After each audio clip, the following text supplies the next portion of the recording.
Des épreuves, Valérie Trierweiler en a traversé tout au long de sa vie.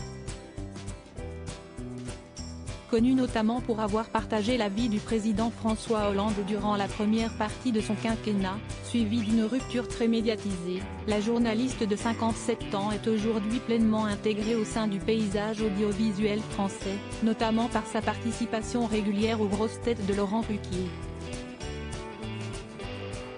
Invitée ce lundi 9 janvier sur le podcast Entre nous de la station de radio Vivre FM, l'ex-journaliste de Paris Match a été interrogée par Ornella Dampron, la présentatrice de l'émission, sur son engagement auprès de plusieurs associations. Votre engagement associatif m'émeut, a commencé la présentatrice avant d'être reprise presque immédiatement par son invité. Non, mais il n'y a pas de raison parce qu'il y a beaucoup de gens qui font des choses, a alors répondu Valérie Trierweiler.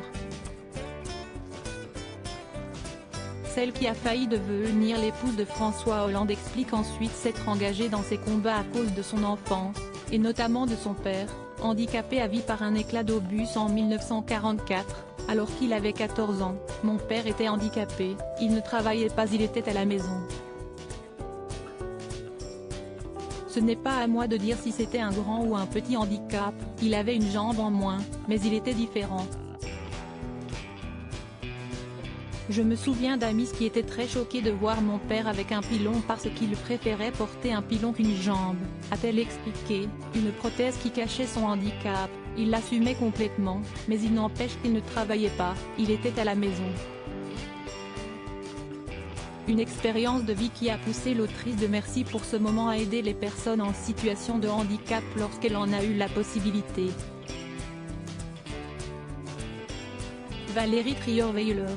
Ces hommes qui ont compté dans sa vie. Valérie Trierweiler, comment son enfance a influencé ses actions d'aujourd'hui. Plus loin dans sa réponse, la mère de Léonard Trierweiler explique également que la situation de ses parents, obligés pendant longtemps de vivre principalement d'aide de l'État, lui a permis aussi de comprendre les difficultés des personnes en situation précaire, et pourquoi il fallait aider ces personnes lorsque c'était possible. Mon père ne travaillait pas, il avait une petite pension, ma mère ne travaillait pas non plus au début, avant qu'elle ne devienne caissière, et donc nous étions une famille nombreuse, nous n'avions pas d'argent. Voilà donc aujourd'hui ce qui fait que je suis engagée auprès des personnes handicapées et auprès des personnes défavorisées. Tout a toujours une explication, un sens, a-t-elle expliqué. Une histoire qui lui a permis d'être cette personne ouverte aux autres désormais.